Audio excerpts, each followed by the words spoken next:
My name is Sarah Williams, and in 2017 I thru hiked the Appalachian Trail in 100 days. The Appalachian Trail is the world's longest only hiking footpath in the world.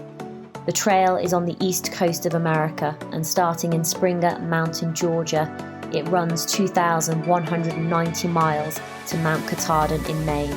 Every year, thousands of individuals decide to thru hike the trail. In 2017, I was one of those individuals, although my challenge was slightly different. I decided I was going to thru hike the Appalachian Trail in 100 days. This would involve me pushing my body both physically, mentally, and emotionally. In order to achieve this goal, I'd need to average about 22 miles per day. On the 3rd of June, I started the Appalachian Trail. I was full of excitement and nerves. I didn't know what was going to unfold. I'd done my planning, I'd done my research, and I thought I was prepared.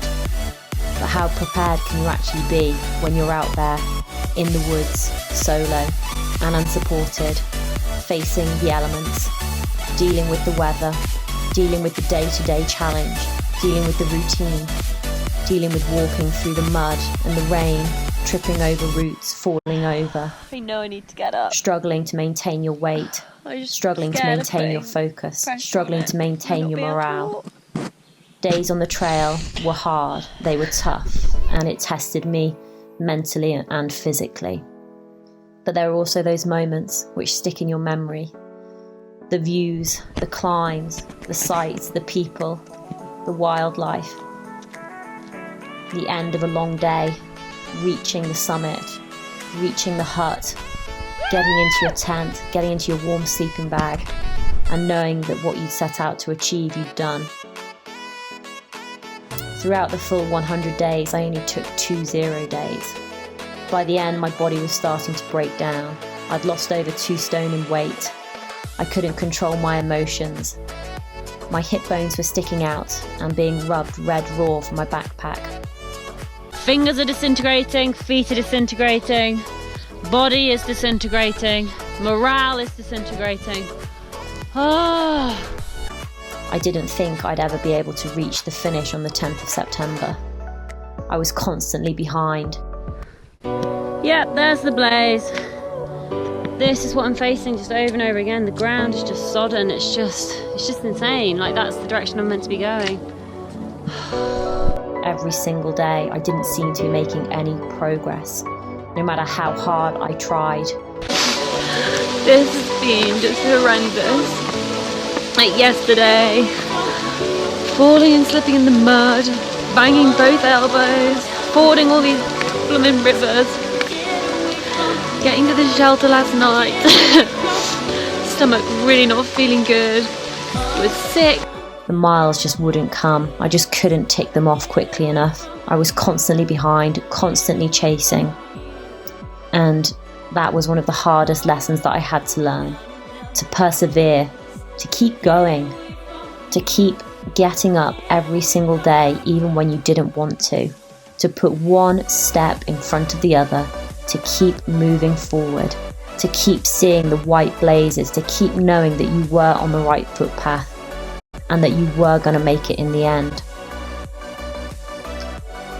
On day 97, it was one of the most emotional days for me on the Appalachian Trail. I was soaking wet. I was being ill the night before. Everything was hurting, and I knew that I still had 75 miles to go. I bashed out 2 30-mile days before the final day on the summit day, where I woke up at 6 in the morning with no food left, and had to make my way to Mount Katahdin and climb one of the highest peaks in Maine. Reaching the summit, seeing the end of the Appalachian Trail, I felt a weight lifting from my shoulders. I'd completed the challenge I'd set myself. I was finally there. The place that I had envisioned in my mind for so many months. I was finally standing on top of Mount Katahdin. I had completed my challenge. Here we are, guys. At 2 o'clock on the 10th of September, Of Katahdin. I'd done it. Back to the peak, elevation. And the strange feeling was, 5,267 feet. it was a celebration. The Appalachian Trail. But it was also, done. the biggest feeling was 100 relief. days. The pressure was Woo! off. I had completed it. And now it's just a question of getting back down safely. But the key learning from all of this is that if you have a goal, if you have a dream, if you have an ambition, then go after it. And know that you have to put in the hard work every single day, even those days when you don't feel like it, when you feel tired and cold and lonely and you want to stop. You can't. You have to keep on going. You have to put all your energy, all your resources, all your motivation, all your drive into achieving what you set out to do. Just don't give up. Just keep going after your dreams and you will get there.